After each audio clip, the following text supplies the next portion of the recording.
In 1,000 feet, use the right 2 lanes to keep right.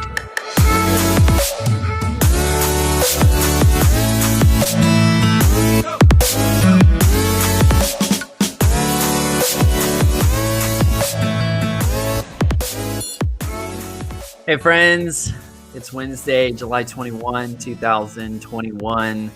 Welcome back or welcome aboard. You're watching Prepare to Go There, the most overlooked and underrated coaching conversation on the internet today. That's my opinion, but I'm convinced that our future deserves our focus today. I mean, it is so big. It's exciting and inviting. Why wouldn't we want to show up and get to work? My name is Peter, and I have really enjoyed going on this coaching journey with you. We are committed to go through the necessary and unnoticed preparation process because we really have a sense of passion and calling when it comes to leadership. And so I'm inviting friends and leaders alike to go on this coaching journey with us. And by us, I mean the future friends, those that are committed to find friends for their future, to put themselves out there, to dream bigger, and to make the most of the time they're given. And this is all about the future frontier. It's about getting those big ideas, that potential, the projects, the goals that probably have drifted to the back burner and putting them back on the front burner where the future belongs. Your future is your full-time job. Like from here on, you are going to be working on yourself from now and going forward. Do not think that this is a hobby, that this is just a side hustle, because when you invest in your leadership and in your life, your lifestyle, your life's work, it's going to keep rippling out far and wide in so many valuable ways. And you're going to be giving more and more value to other people. So I'm a big fan of self-leadership. It's been empowering and helpful for me, and that's what I want to do. I want to pay it forward, and I want to just help people get out of that helpless mindset and start figuring out that actually you're capable of the opposite. You are capable of being helpful. So this is what I have discovered, and this is what I keep saying every single time we are together. The truth is, most people don't know how to lead others into a better future. No matter how much they talk about it, doesn't matter if they have a slogan or a movement or some messaging that makes it sound like they have got it all figured out.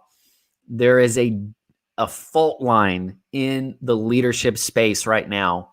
And it doesn't mean that people are not sincere or they're not talented or they really don't have the goods to go the distance and make a difference. The danger that we're talking about here is that the reason most people don't know how to lead others into a better future is simply because they don't know how to lead themselves there first. They haven't started with the unseen preparation process of putting in the work, developing the habits, having the disciplines, having that support system, so that way as they scale, they don't blow up in their ascension path, but they're actually building in the capacity to show up ready. And, you know, the future friends are friends. They are leaders. They are influencers, creatives. They literally are changing the world. They are living in the future now to an extent, but they're learning how to journey from the future back to where they live when it's time to buy more groceries and pay bills and do the adulting things. And man, I know you're so fired up about starting movements and making a difference and going the distance. But if you cannot do the practical things, you are forfeiting your future. If you cannot take care of yourself, then don't expect all these other people to pull your weight, to hold your hand, and to somehow help you, lead them. That doesn't make sense. If you're a leader, you can lead. You're going to lead yourself as proof of concept. You're going to lead yourself as a foundational premise.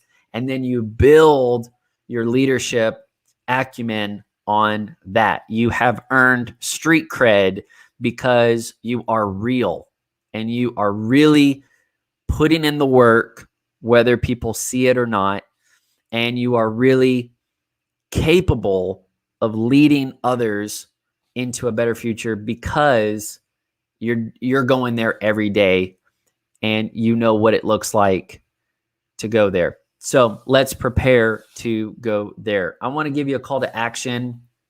If this is resonating with you, if you want to learn the mindset and the skill sets that will help you prepare to go there, you want to practically stay focused on your future, and you want to tactically lead yourself better day by day, then this is the place for you. This is the coaching journey for you.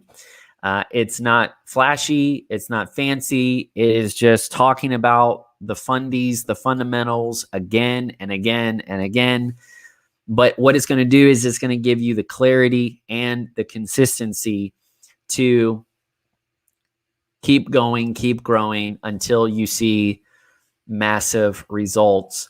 So future friends, you've already heard about that. I want you to join the email community where you will get a weekly roundup, which is just all of the content that's going out for that week. And then you will get info and incentives on the soon coming coaching courses. I'm so excited about this stuff. This content and this coaching experience is going to be amazing.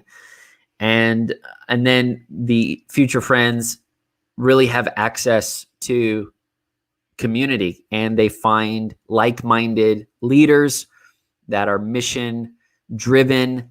They want to live their life with purpose and intentionality, and they're just an inspiration to me, and that's why I keep doing this again and again. In fact, I'd love to get a shout out. Where are you coming from? Where are the future friends coming from? I know some people are watching this later on, but if you're here, let me know where you're watching from. I want to give you a gift. It is a free fail-proof planning guide, and it's going to get you going. It's going to help you with the high-level decisions that will get you out of the fog of life, the fog of war, and then it's going to help you hit the ground with a planning process, not just one piece of paper that can get shredded in 2 seconds, but a planning process that's proven step by step, that can be used again and again. So as things are changing, you're not feeling fragile, you're thinking agile, and you are moving forward.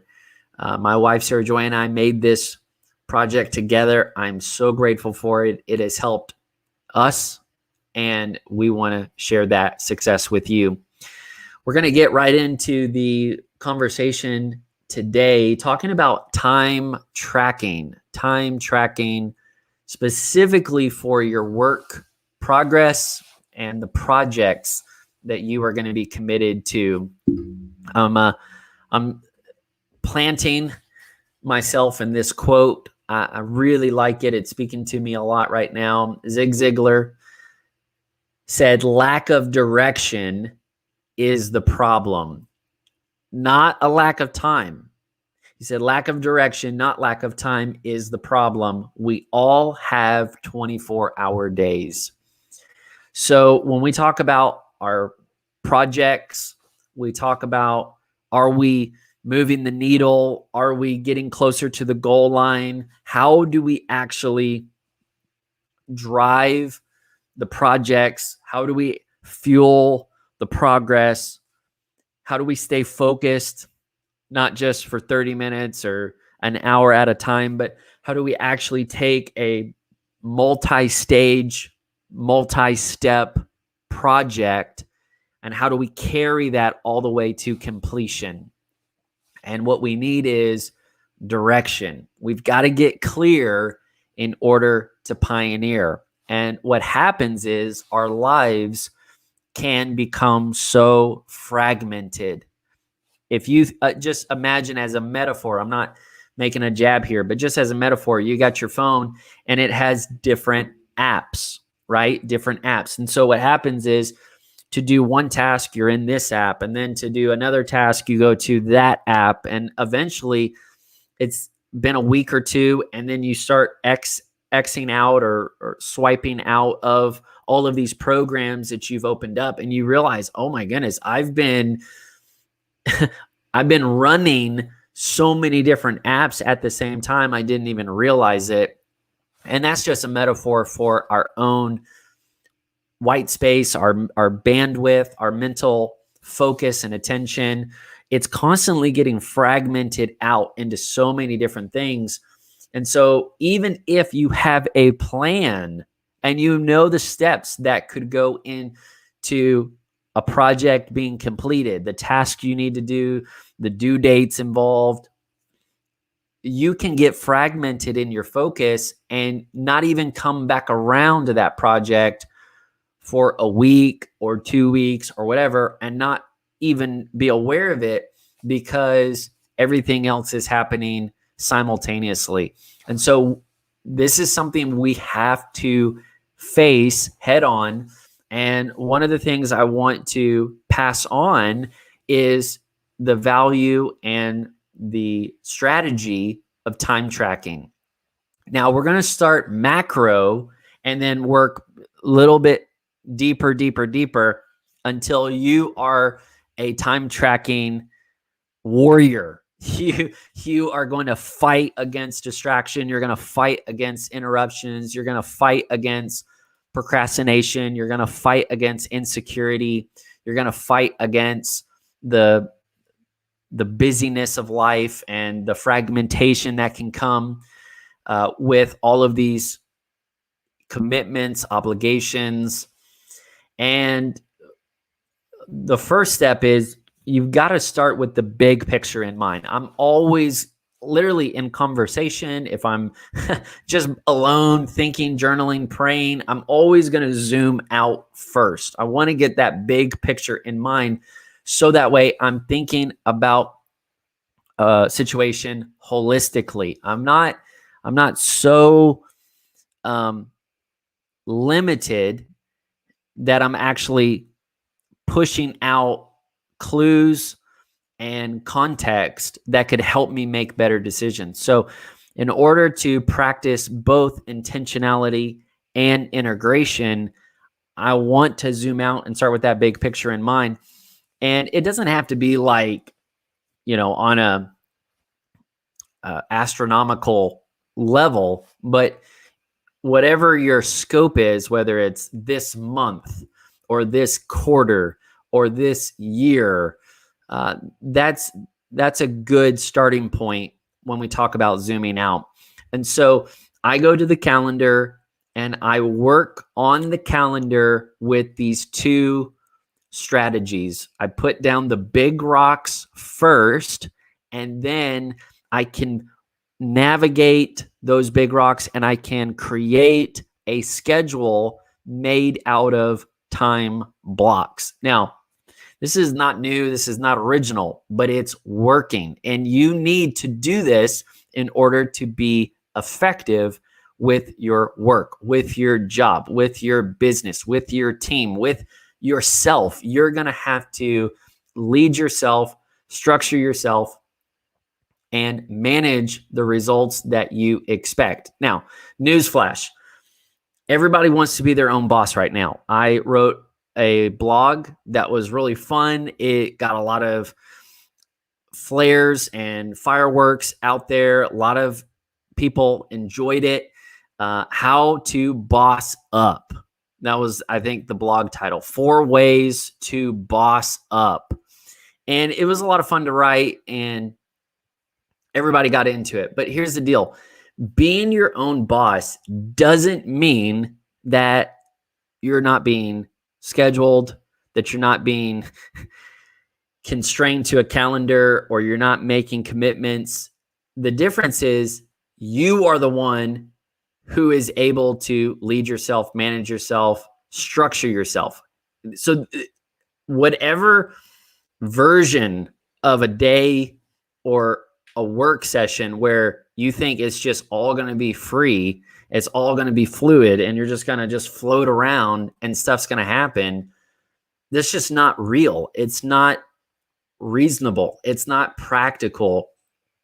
The difference with being your own boss is that you have the mindset, you have the skill sets, you have the experience, and you have the track record to structure yourself. So now you don't need to be micromanaged by somebody else because you have taken that responsibility on yourself.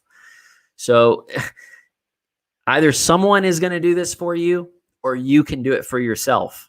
But it's not like this is not going to happen. You have to be intentional, and you have to plan your work your plan. Easy as that.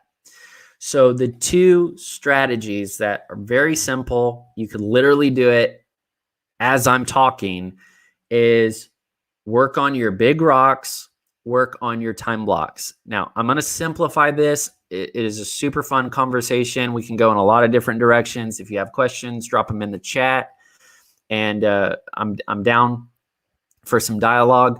But big rocks help you to look out at the month ahead, and then time blocks help you to schedule and navigate the week. Okay, so every month, I want to know what are the big rocks. Commitments on my calendar. Commitments I've made to myself. Commitments I've made to my wife. Commitments I've made to our team, our community, our friends. It could be events. It could be projects. An example is prepare to go there. This is a standing commitment that I have made with myself, and then y'all get to enjoy it. But I want to show up weekdays at 4 p.m. and I'm having fun and it's working and I'm going to keep it going. I have a purpose. I have a goal. It's not going to be forever, but I want to make this a point. And so it's a big rock. A big rock is hard to move. Okay. It's easy to see when you're looking out at the landscape. You don't have to like miss it or squint or try to find it. It's not like incognito, hidden. It's very in your face. It's very, oh yeah, I always have that thing, or I know for sure that's coming up. You can see it very easily, but you can't move it easily. It's hard to move. So once you make that commitment, you are resolved. It's not budging. I got to make that happen. That's a big rock. Start with the big things first. Start with the things that are important, the things that are valuable. And whenever we talk about big rocks, you don't want to just be reactive with your big rocks, because if you do that, you're going to have so many big rocks, it will be unsustainable. And if we're trying to mountain climb or hike some big mountain, and then you're like, wow, that literally took all of my energy. I did make it up and down alive. Oh yeah, I'm going to do it again and again and again. Like, it doesn't work that way. So you've got to be a little bit strategic. You have to say no more times than you say yes. And the way you filter what gets a no, what gets a yes, is that your big rocks are your choice. You pick those mountaintop moments that you want to be a part of. You pick those priority projects that you want to accomplish. It's your choice. Even if someone gives you an invitation, even if someone gives you the obligation, you still have agency. You're not helpless. You can still dialogue. You can still negotiate. You can still ask questions. You can still figure out a way to make it work. There are some things that you can't change, but you can still make it optimal. You can still make it ideal. So big rocks are a big deal. Start with those first. And if you don't know what your big rocks are, you're lost. You're lost in the woods. You're stuck somewhere and you're not getting above the tree line, and you're not going to hit those checkpoints in time. You're going to waste time and, metaphorically, food and water and supplies before you get anywhere. And it could leave you discouraged, distracted, or worse, disqualified, because you've not been taming your time. Instead, it's been overtaking you. So big rocks are massive. Know them, call them out, say, I will be at that landmark in the near future. I'm heading in that direction. I'm going to work on it. Now, once you have those big rocks, whether it's an event, whether it's a project, whether it's a due date, you've got to figure out, how are we going to make this happen? And so the way you're going to make it happen is with a due date. What is the due date? And then you decide, you figure out when are my due days. Now, maybe you can't hear it with my accent, but what I mean is, like, the due date, this is when the project is due. This is when the goal is due. This is when the moment is happening. But then you need due days, like DO, due days. When am I going to do that thing? When am I going to work on that project? Because otherwise, you're just procrastinating, and then you're going to get down to the end of it. And it doesn't mean that you don't pass that big rock. It just means you're not going to get to the top of it. You're not going to excel it. Maybe you get 50% of it knocked out, or maybe it was a B minus or a C minus, but not the A plus that you were expecting. Like, life will still happen. You will still go through life and kind of hit some of those checkpoints. You just may not be crushing it. You may not be excelling it. And so time is your friend. So many people, they have a weird, warped approach to patience. They think that patience is a problem, when really patience is your secret weapon.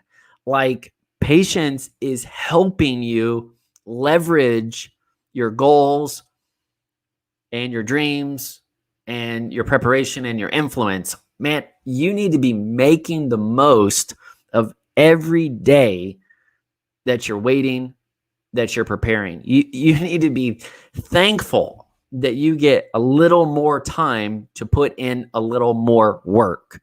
And having that big rock then gives you the map, so to speak, of when's it due, and let me get a plan to actually work on this.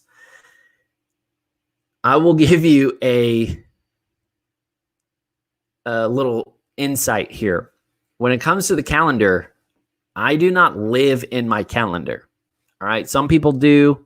Maybe I could and get a little better at it. I don't do that, but I do have a calendar. I keep a calendar. Here's the difference. I look at my calendar. I don't live in my calendar. I want to have my head up. I want to know the terrain. I want to know the landscape of what's coming. But I'm not really interested in knowing, like, all the fun facts. Like, this is National, Chocolate Day, and this is International Wood Carving Day. Like, I don't need to know all that. I need to know what I need to do. What am I responsible for? What are my roles? What are my goals? Now let me focus. So I don't live in the calendar. I really don't need to know what everybody else is working on, as long as we have a shared understanding. And then with that, I'm building time, I'm building in space to get that work done. So that's where time blocks come in. I'm really big on time blocks. That should be a whole conversation for later, but I got a few more strategies to pass on. The time blocks are really happening at the weekly planning session. Okay, week by week, I'm showing up and I'm doing time blocks. Now, there's a variety of ways you can approach this, but basically, you need to name the activities, the functions that are going on in your week. And for me, I can't complicate this. I want to just keep it simple and pretty straightforward. So I actually design a schedule, a routine, or some sort of template that is, generally speaking, pretty much the same. Pretty much every day is going to have a very similar flow. And then I improvise. I love to improvise, but I know internally what I'm doing. So I don't really have like, an assistant or somebody who's like, hey, here's your 4:00 and you need to remember in 30 minutes you're doing this and that. And I've made your schedule and it's all optimized and perfect. Like, I don't have that. What I do have is a plan, and I'm working on that plan, guerrilla warfare style. I am boots on the ground. I am leading myself through the jungle. I got my hatchet, my machete, whatever metaphor you want to use, and I'm just having fun. I'm out here. I'm going for adventure. I'm making moves. I'm making moments, and these are the two simple strategies that I will deploy again and again and again. Hey, what's my big rock? And then let me carve out a path to get there. Let me get some time blocks in to get there. I think it's really important that you schedule your values and you schedule your projects. Like, you actually need time. You say you value fitness, but where is it on your calendar? Your calendar tells me so much more about you than even you could tell me about you. And if you don't have anything on the calendar, that says a lot too. It says that you're not intentional, that you're not proactive, that even if it's in your head, it's still just an idea. It's not integrated into your identity yet. So I don't have to, and this is going to sound a little paradoxical, so just bear with me, because I'm going to sound like I'm saying circular reason here, and I'm contradicting myself, but I hope I'm not. In one sense, I am pretty low maintenance, and I want to keep it simple. I want to know what the big rocks are, and then every week I'm going to show up and just keep working that routine and just updating the time blocks as needed. So in one sense, I like a hands-off approach, but in the other sense, I keep showing up again and again, week by week, month by month, and I'm just planning. So it's not like I have some big master plan that has to go a certain way. It's more like, well, if you get the fail-proof planning guide, you'll get a better idea of what I'm talking about. So that's your homework. Time blocks are great. And for me, what has worked, and this is just over time and experience, my time blocks, some people, they would say, well, I have 5-minute time block for this and 15 minutes for that. And eventually you end up with like dozens and maybe hundreds over a month of these different time blocks that you have to know and manage and work and try and whatever. And that's too much. So for me, I have whittled it down to like 15 or 16 90-minute time blocks. And I just design my ideal day. I design a path to get from A to B within that framework. And then week by week, I just keep rebuilding and figuring out and improving and developing a path forward, and it becomes a game, and now it's part of me, and there's a consistency to it. So I'm just kind of wired now to think with big rocks and time blocks in mind. That's why I could literally keep talking about this a long time. So practical pro tip: tame your time. Tame your time. Don't let it overtake you. Tame your time. These are two proven optimal strategies to get you there. The next thing is get a work journal, literally a journal just for your projects, just for your work time. Where is your work time going? I've done this a variety of ways, and this is where I'm at now. And I use Evernote. It's great. And I'm going to tell you the secret in a little bit, how I set it all up. But it is so valuable just to keep track of not what you plan to do, but what you actually got done. So let me just skip ahead so you can see what I'm talking about, because otherwise I'm going to be talking around it.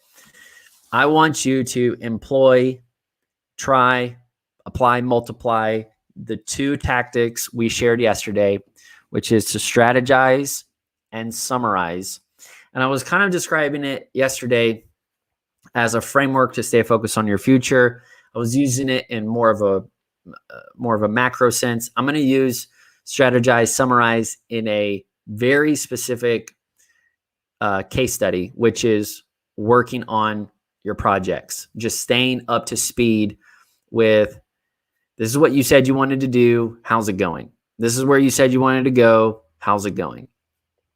So strategize would be on paper. I have a physical journal, big sketchbook that we got at Hobby Lobby, the Hob Lob. And I like it just for my style. It's pretty sturdy. And I'm doodling, mind mapping, drawing, it is just a snapshot. It is just a glimpse of what's going on in my head. And so I'm visualizing and I'm strategizing, I'm thinking, putting it out there, and it is a mess. Like, I literally wouldn't show you unless you paid me a lot, but maybe then even probably not, because it's got gold in here, gold in them here hills. And I have different visual models that help me strategize. I'll leave it there. And I'm strategizing on paper, and the goal is to make discoveries, make decisions. Make discoveries, make decisions. Make discoveries, make decisions. And so once I kind of have that plan on paper on purpose, then I can go to work and do big rocks time blocks. So now I've got the plan. I'm doing the calendar thing. I don't need to live in the calendar because I've pretty much been there, done that. So I'm ready for my next challenge. But I park that decision somewhere. So whenever I need a reference point, I'm going right back. I have a clear, clean page. I have a clean map of where I'm going, how I'm going to get there. And then that strategy, you have that plan. Okay, these are the projects. I'm claiming these projects. I'm going here, there, and there. And I know my time frame. I know generally the stages and the steps I'm going to do, and that's giving me hope. It's giving me confidence. I'm going to go for it. I think I got this. You take that first step and you're strategizing.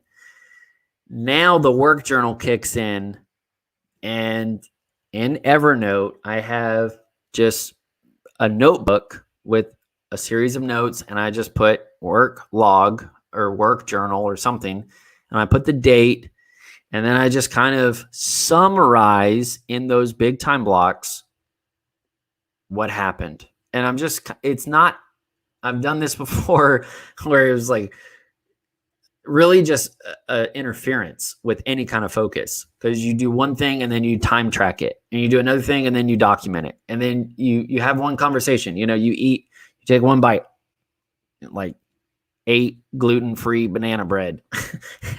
You just don't, it's not practical. So instead, wait until the end of that session. Wait until that natural break. 90 minutes, 1 hour, 3 hours. You could do, twice a day. You could do it during meal times. Just kind of build in this little trigger. Hey, when I do breakfast, I'm going to summarize the morning. When I do lunch, I'm going to summarize mid-morning. When I do dinner, I'm going to summarize the afternoon. Before I go to bed. Well, you don't need that. So, whatever. You just kind of trial and error, and you want to commit for at least 3, 4, 5 days. Get this going. Get some momentum. And what it's going to do is, as you're summarizing your work progress, whatever's in front of you, that's what's getting your focus. So you're putting your progress in front of you again and again and again. And then what you're doing is you're making discoveries, making decisions in the review sense, not in a preview, imaginative way, but more in a diagnostic, analytical way where you're actually doing analysis on yourself, and you actually have data. It's not just like theory anymore. Like, is your routine working or not? Are you really mastering the morning or not? Are you really making headway on that project? Are you really moving the needle in these goals? Because you've got some diagnostic context to look at. So summarizing is great. Again, I don't live there, right? I don't live there. It's a trained practice that's helping me stay in motion. And I think it'd be fun, maybe to go back and look at it later. I've always kind of been inspired by a story about Beethoven. And basically they said he would write music on paper like very furiously, and he would just like scribble and do all this stuff. He'd write all this music, and then he'd put it in his dresser drawer or whatever, and he would just go play the music without ever looking at it again. He would never go back to it. And in a way, I kind of have that relationship with paper. I always need it. I always need paper around, but I don't have to like hang on to it once I've gotten the value of that practice and that discipline of being in the moment, staying in motion. Then I can move on. But time tracking is amazing. I do time track. I'm not doing like quantified self. I'm not doing, every little detail. Maybe it's just a bit overwhelming for me, but it is very valuable, very helpful to track the time you are spending while at work. So you start in a strategic sense. You say, what is my role? What are my goals? And your job description just became your agenda. Not like, hey, what projects are coming up? What fires do I need to put out? What ideas could I try? I'm talking about work. I'm talking about your job. I'm talking about, your business, your team. You need to have a very clear job description at least, and then maybe you could build it out with a vision statement, mission statement kind of thing. And once you have that plan, that just became the next semester, the next year, the next 3 years of your life, because those are the guts that you're going to start to build into your calendar. And so for me, the last time I did this, worked with my team, got a updated job description, and then said, how do I make this time sensitive? How do I actually put this into action? And then you do the same with your personal life, but I'm just talking about your work projects. And so once you kind of have that high level strategy, what's important, what are you responsible for? What are you excited about? And you only get a handful of those. You've got to identify that big rock, and then start building in, whether it's 2 weeks out, 2 months out, 2 years out. You've got to build in time. Either you're doing the same thing again and again. Okay, I have 1 hour every week. I'm going to put 1 hour on the calendar to knock that thing out. Or these are different steps and stages you have to work through. So, okay, I'm going to do level 1 items. I'm going to knock that out, and then I'll level up and I'll do something different. But regardless, it's still showing up in the calendar consistently. And so that's kind of the front end of previewing what needs to get done and kind of thinking through how you're going to approach it. I hope I'm not overwhelming you guys. I realize that this is coming after the fact that I've had really a few years of just kind of wandering out here in the future frontier, figuring out what is helpful, and what will I actually implement. Obviously, you can go on YouTube, find a lot of people that are saying a lot of different things. I'm giving you the fewest amount possible tools that can help you travel light, get far, see results as you go. And let me just go back through these one more time, and then you can see it. Start big picture, zoom out with your job, with your work, with your team. All right, what are the big rocks? What is exciting? It could be a project. It could be an event. It could be a goal. And you're going to start to strategize how you're going to make that happen. Then when you're actually implementing it, you got to be thinking tactically about your time. And the only way I know to do it is you make a time block. All right. 30-minute time block, 60-minute time block, 90-minute time block, 4-hour time block, whatever. You can keep it super easy and be just like, okay, I got the whole day to do this thing. But you block it out, and then you put purpose into it. You attach work into it. You identify what you're going to focus on at that time, and you just practice being a person of your word. You practice showing up when and where you said you would. And now you're leading yourself. That's self-leadership. You're leading yourself one time block at a time and to one big rock at a time. The work journal really comes in for the time tracking purpose, not for planning, but just documenting what's happening along the way. The work journal is, for me, it's digital. I told you I do my strategic thinking on paper on purpose because it gives me a little more freedom to express myself, right? With mind maps and doodles and kind of be a little more messy about it. But when I'm actually doing the work, I'm using the natural rhythm of the time blocks that I've already scheduled, and it's not going to be the same as what I planned.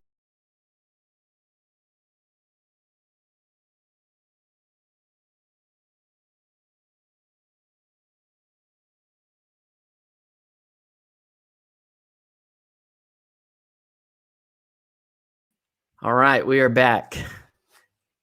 Just like that. It's never going to go as planned, but that's okay. You keep showing up. You keep putting in the work. And I want you to get a work journal. And it just happens to be digital in my case. But I want you to get a work journal. And then when you show up to work, literally put it in your work startup routine, meaning that list, that little checklist of 3 to 5 things that are going to help you get in a workflow. How do you actually get in the flow to start a project, to have a good time? In fact, right now, where I'm at in my own productivity, I'm having so much fun focusing. Like I need to figure out, I'm getting too good at focusing. I'm getting too good at getting in the zone. So I have to work on my transitions. That's where I'm at. How do I transition from one time block to another? How do I transition from one part of the day to another? I'm going north pretty well. How do I pivot and then go west? How do I go east? How do I go south? And so having that multifaceted agility with my focus is really important. But a work journal is so valuable because when you do make those pivots, you want to know that when you come back to this, you're not missing a beat. You're coming right back to where you left off. And a work journal just helps you tame your time and use that as a diagnostic to summarize how things are going. All right. Get a work journal. I really hope you guys get after this. Try it, apply it, multiply it. When you're, boots on the ground, getting into your stuff, strategize and summarize. Strategize ahead, summarize what happened. That is it. I will leave it there. I really appreciate your time. And I want to remind you, just get going and get better along the way. Today was all about your focus. I've been talking about having a framework to stay focused. And now I'm trying to make it a little more actionable with your work projects. Do you have big rocks identified? Where would they be documented?